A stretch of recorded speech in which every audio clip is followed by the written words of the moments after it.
Hello, my name is Victor Lloyd Burgess, a financial educator, lecturer, and author. Welcome to Exposed Financial Investing Reality. Here I talk about the economy, wealth, finances, investing, taxes, insurance, asset protection, lifetime incomes, tax-free income, retirement, and Roths, and any other things you or my clients wish to talk about. Just leave me a comment below and I'll get to it when I can. Like I've always said, let's cut the crap. And I'm serious, let's cut the crap. Forget the hype, see the reality. I use Excel spreadsheets to verify, to prove, or expose misconceptions and false claims. Trust the math. Math equals the truth, and the truth is in the math. This is my legal disclaimer. This is my background. My current major project, over the next 15 years or less, I am in the process of collecting, organizing, and updating all of my market and economic research that I've done and developed over the last 20 years, and I'm converting them into easy-to-understand YouTube videos. Now, I'm going to be uploading those as I get them done into my YouTube website, which is VLB USA. If you can't find it when you're in YouTube, just type my full name, Victor Lloyd Burgess, and I'll pop up. Project target end date is age 80, and that'll be in 2037. So don't forget, subscribe, like, share, and ring that bell. That way you get my videos in your YouTube feed immediately when I upload them. It's free and it supports the channel. Today's video is the real odds of the S&P 500. Now, a lot of my clients and coworkers and stuff have been wanting this for a long time, and finally I've got the first part of it done, part one. The true odds of winning. Why most 401ks are failing to meet the retirement needs in the United States. So, in this video, part one, it's about 25 to 30 minutes. Why the 401k is failing the U.S. investors. I'm talking about sand piles and a little bit on black swans. I'm going to show you the proof of the failed 401k system. Then I'm going to show you how to use the odds and balance tables that I've created to correct the problem. The real odds of winning, setting expectations, and plan B. The next video, part two, is going to cover how I collected the data, how I annualized the data, and why I do not use average historic returns for projections, and also how I created the odds and balance tables so you too can have these tables. So let's get started. First, I wrote an article a while back, and I also uploaded it on LinkedIn, and I talked about the three physicists, Purbach, Chow Tang, and Kurt Weisenfeld. I'm sorry about butchering those names. My deepest apologies. But in 1987 in New York, the three leading physicists named above summarized that if they could find a way to predict when the grains of falling sand forming a sand pile, and like in an hourglass, the sand pile right here, would cause the next collapse of the sand pile. It could be used to project other future events. Bottom line, the size and or time of the collapse was not predictable. Seeing into the future still is the holy grail. So my caution has always been, if you find an advisor or a company that's trying to work with you and they say that they have some kind of algorithm or software that can tell you when to get in and out of the markets and protect you, they don't. Black Swan theory describes an event that comes as a surprise, has a major effect, and is often inappropriately rationalized. The disproportionate role of high-profile, hard-to-predict, and rare events that are beyond the realm of normal expectations in history, science, finance, and technology. In other words, Sandpile says you can't predict a black swan, and a black swan pops out of nowhere for almost any reason, and it can be a major effect, either good or bad. Okay? And a black swan event can happen any year at any time. So you never know when they're popping up and you can't predict them. So now, the proof, real 401k balances, real data, real people, real accounts. I looked at real data from the top two of the top 401k companies, Fidelity Investments and Vanguard. Vanguard is extremely popular with the seniors, and Fidelity is the largest 401k provider. So the average 401k February 2020 from Fidelity announced that investors ages 60 to 69 had an average balance of $212,000 and a median of $67,000. Now, right there, you can tell that something's wrong because this is people getting ready to retire or retiring, and they only have $212,000. Nobody can retire on that. Targets normally start out about $1 million. So these are way off. So there's something terribly and horribly wrong with this. 64% of Americans aren't prepared for retirement and will retire broke. And 48% don't care. They've given up. They have no hope. They say things like, I don't make enough money to save. I'm struggling to pay my bills, rent, mortgage, and car payments. I'm prioritizing paying down debt. Now, a chart, 2019 American Retirement Survey found that 45% said that they have $0 saved to retirement. 18% have less than $10,000 saved for retirement. 12% say they have less than $10,000 to $50,000. 7.2% said that $50,000 to $90,000 is all they got put aside. Now, that tends to match the median for the Fidelity investments.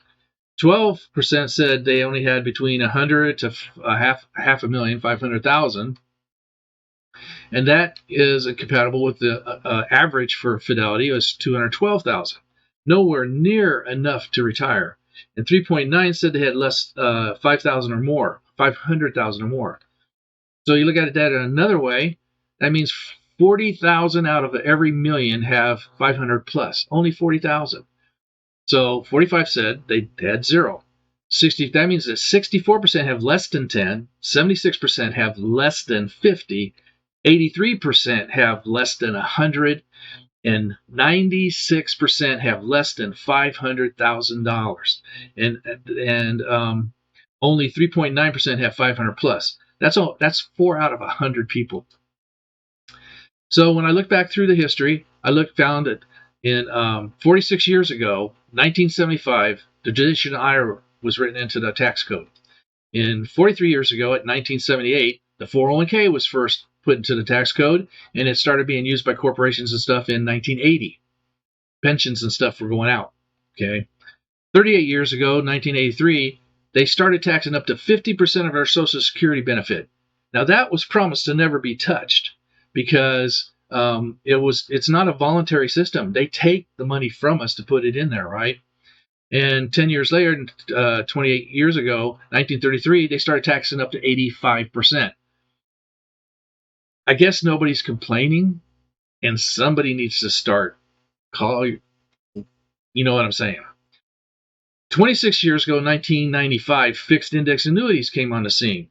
Now, I haven't found a single report or evidence of any time since 1995 in a fixed index annuity that anybody has even lost a penny to market volatility. 24 years ago, 1997, Index Universal Life came out. 24 years ago, 1997, the Roth IRA. Now we can start saving tax-free income. 20 years ago, 2001, the solo, or what's called the individual 401k came out. Now, self-employed people can start putting away more income than they could in a traditional IRA. And then 15 years ago, 2006, the Roth 401k was born. And now self-employed can put away tax-free income growing for them. So let's talk about the top two. That's the most important for what people use for retirement besides their Social Security. So besides Fidelity Guaranteed, the third one on the list was Vanguard. Now, Vanguard's average at age 65 plus seems to match, or is right there in with Fidelity's. And the medians are right there next to each other.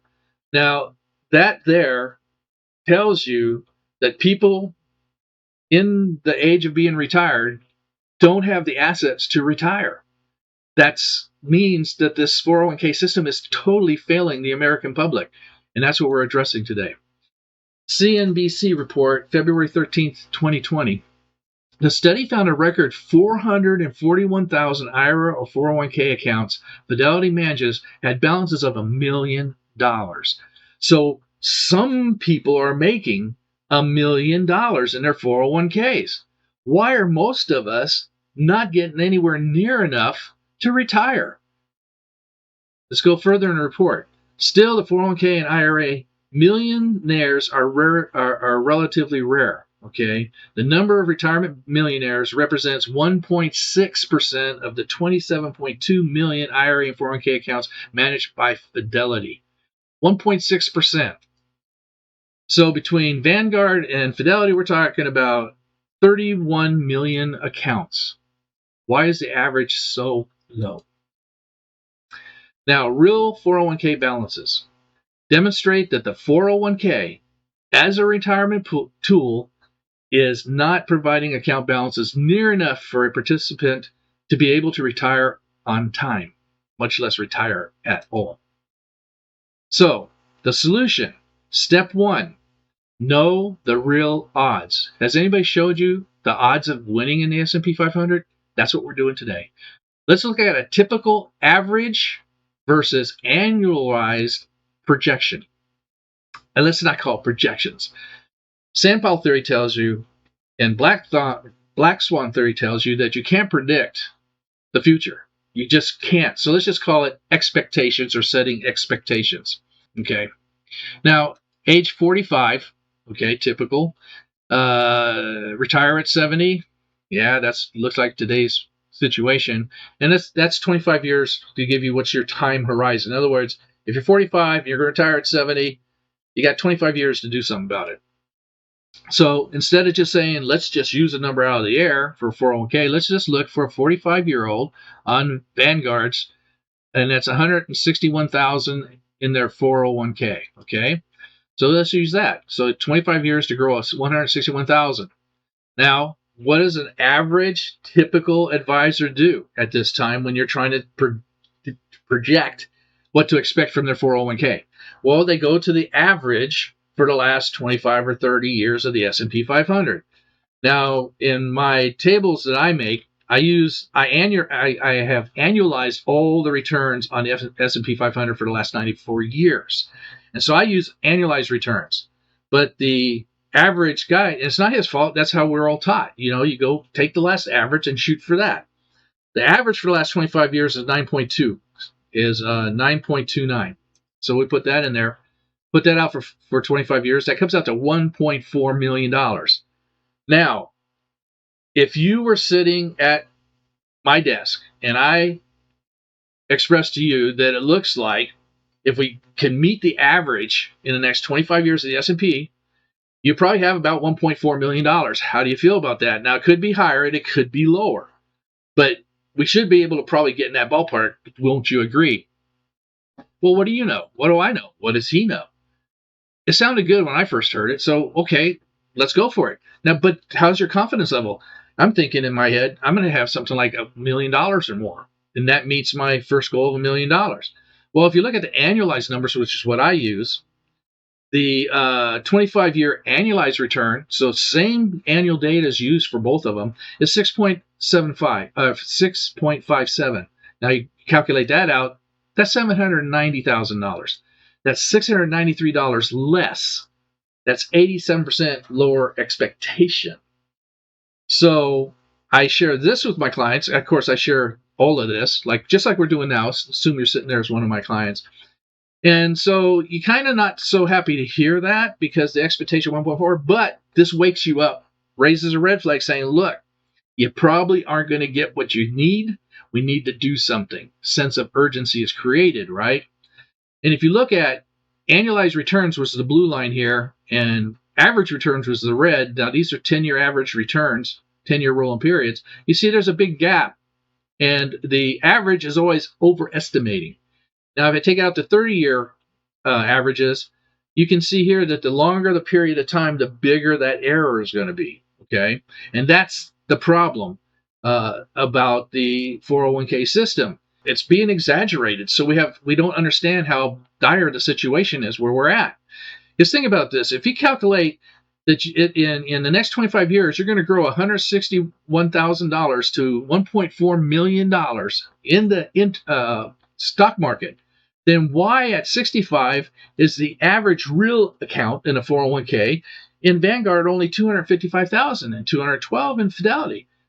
That means that averaging technique that's being used by everybody doesn't work. It's not even close. So yes, that can make you very sad, makes me kind of upset that this is what we're giving to the American public. But like I said, that's how we're trained, right? What else do we use?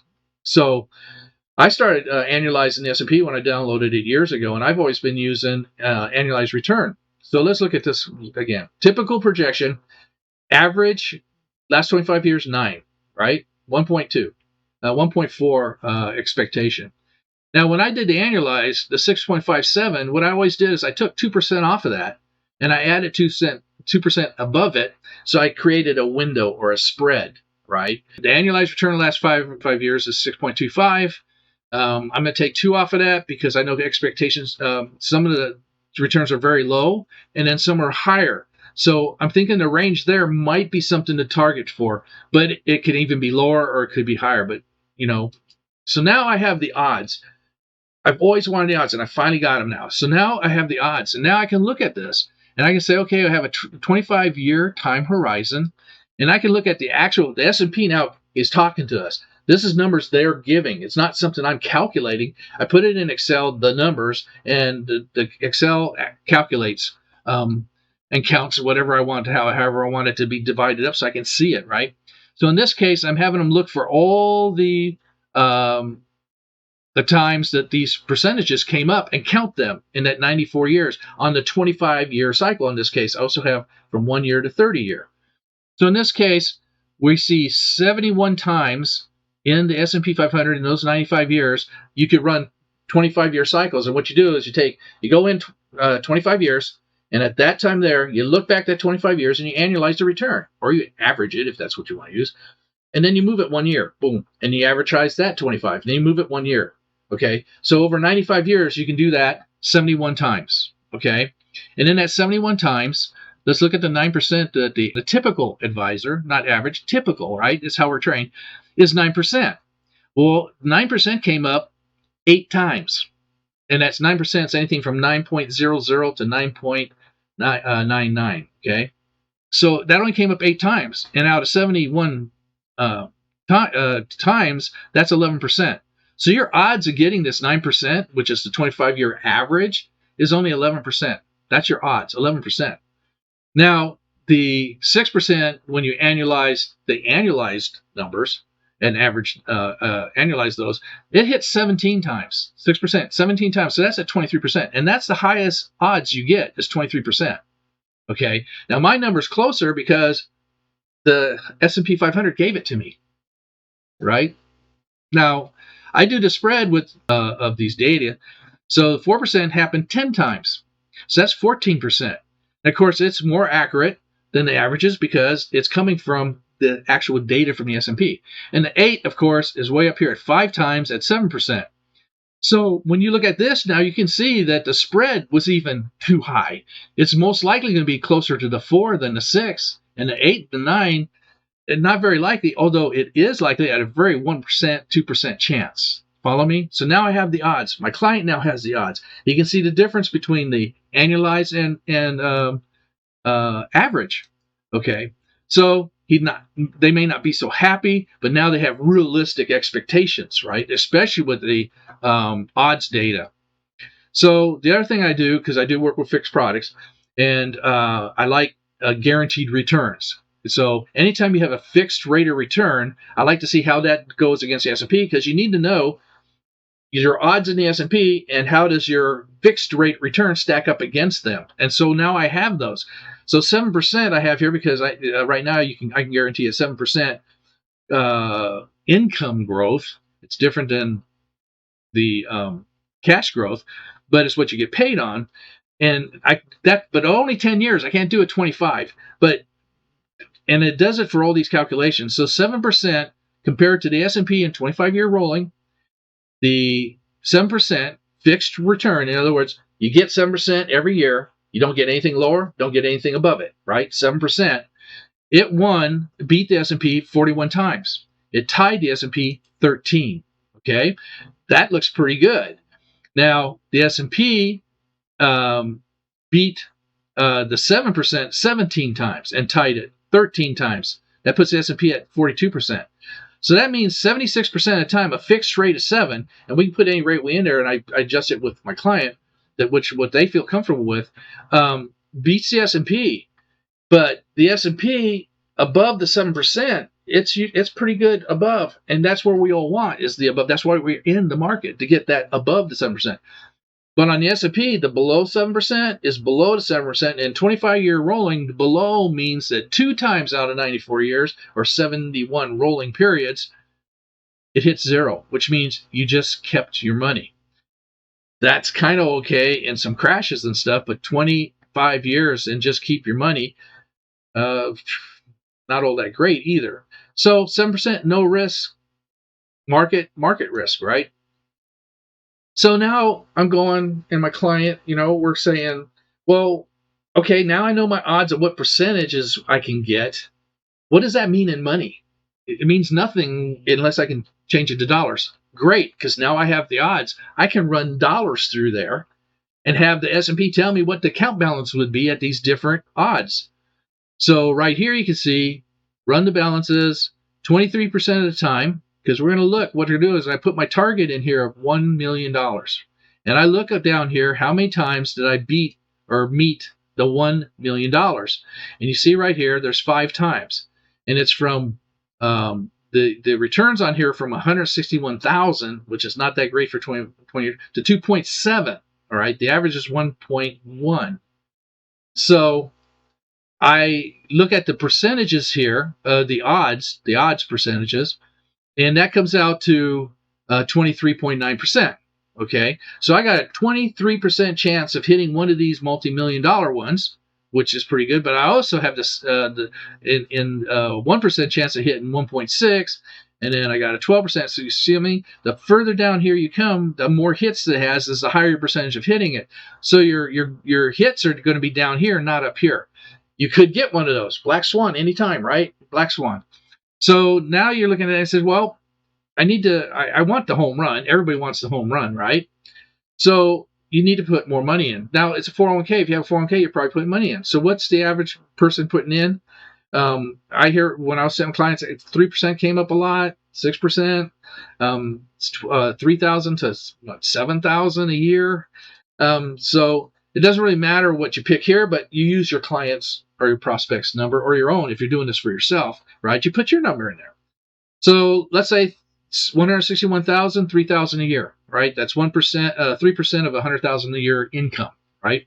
Which falls in line to a lot of what I was saying and tends to correlate with the balances on the 401ks that are really in existence there. So I kind of like that number.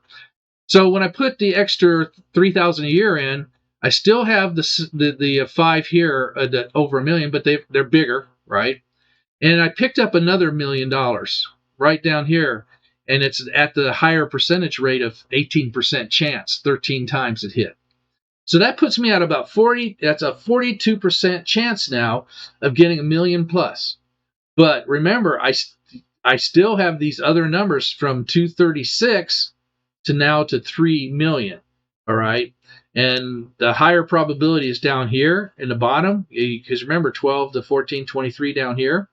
The 23% chance is at 800. And so these ones here, there's only 1 million here. The millions are way up here, okay, where the chances is really low, okay? So now that doesn't make my prospect or client very happy. It doesn't make me not happy either, but I'm saying, how much do you want to risk in the market to get to your goal? And so I started putting in 1% at a time, and it took up to 10%, $10,000 a year to pick up another. I picked up 200. Now we're at 54% of hitting one of those, and 3 of them are in the high percentage areas of the odds over here, and one's still at 86. But still, the low one is 400. So you're spending another $7,000 a year over 25 years. And remember, you only got one chance at this. You can't live your life twice and say, well, I didn't put enough away, or I hit the home run, it was okay. So you have to decide how much are you risking in the market, and the closer you get to retirement and needing the money, the more you have to get out of the market because of black swans, the bad ones, the evil ones, the good ones you want. Okay, and nobody can project or what you're really going to get now, but we have odd tables. We just have odds. It just helps a little bit, and I'm hoping that you're feeling now a lot more comfortable with what you can expect from the S&P 500.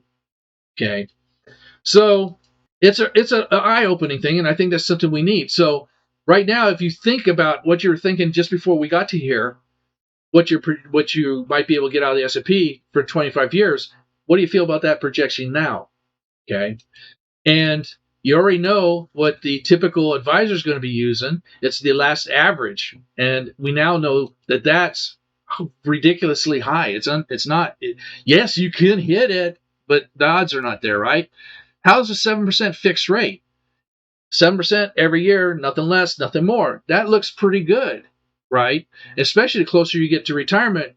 The fixed rates is you start putting your money in the safer areas. That just makes sense, right? Now remember, any year the black swan can hit, and sand pile theory tells you you'll never be able to predict when. And a swan could be very good to you down here or very bad for you, right? And that's why people who retire, they think they're doing fine, and they go into retirement, or they're coming into retirement, and they think everything's great. I'm up there, I'm getting my targets, and all of a sudden it goes away. Okay, so I use the 94 years. This is 94 years for the S&P 500, and then I went from 1990 to current, and of course the odds are going to change. So I look at 3 odds tables, and I'll get that in the second video. So how much are you willing to commit to this, right? So if you're got your money in the market, you got to understand that if you're planning on that to be your retirement, you have to have a plan B, right? You have to. So the primary cause of failure of the 401k system is expectations are being set unrealistically high, giving a false sense of security. Therefore, there is no sense of urgency to make any necessary corrections or alternative plans. You should never have everything in the stock market if it's for your retirement. Now, solution step 2, okay? Develop a plan B. And a plan B, really, for me, is secure, safe kinds of investments that can give you as close to a guaranteed return as possible, because you can actually project that out and be pretty comfortable where it's going to go. And so what I have as a conclusion here is annualized rates of returns, like what I use, are for past results. They're perfect. They tell you exactly what the S&P did. It allows you the S&P to actually talk to you. You don't have to just assume. You can read exactly what happened. And I use it to compare compounding interest rates, or what are called fixed returns, like CDs, bonds, fixed annuities, fixed index annuities that have the guarantee returns in them. And then, of course, your real estate, when it's a stabler and less volatile market, they tend to have some steady returns most of the time, especially before the 2008 crash, right? And blue chip stocks. Your blue chips, the dividends, those are usually pretty stable. And you can kind of project those out a little bit and have some comfort. So as you move out of the stock market, you move into some of these, and then you use some of these the closer you get to retirement. Or if you just don't want risk, just stay out of the market altogether. Just some good returns out there. And you can only project fixed rates. That's just the way it is. So if you looked at 10-year returns here, this is annualized returns, you can see here a 2% return would have beat all but 2 of these, right? No risk. Anytime you have a 0 or a negative number, any return will work, right? Now, down here where the crashes were in 2000, this is the annual returns. That's each year. It got worse. And then rolling 3 years, it still had 3 years of negative returns, 3-year rolling, right? And then up until your 5-year returns, you still had 3 that were bad. When you're in something like this in the market, it's safer to have your cash in a can under your pillow, okay? So I'm looking at 15 to 25 returns here, and a 4% return right here. You're talking about 15, 20, and 25-year periods. A fixed rate of like 4% does pretty well against the market in this particular area. This is 1982. And so I can now see all the years, all the combinations, and kind of get a good feel for fixed rates where to balance out from markets, right? The average is not accurate for past results or anything else. The average is almost useless, all right? It gets you to a ballpark if you have absolutely no data, no idea. You can kind of brainstorm an average guess or something, but that's all it's good for. This is 10-year averages here from 1993 I have here to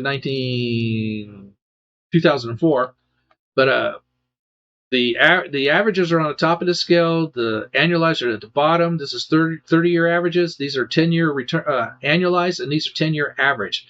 The closer you are together, 10-year, 3-year like that, they tend to be a little bit closer, and the further out you get, it just gets terrible. So both are bad for projections. You can't do projections. I now only use odds. I show my client, these are the projections with average and annualized, what it looks like, but here's the odds, and this is what the S&P is telling us to expect, somewhere in here. Necessity of a plan B.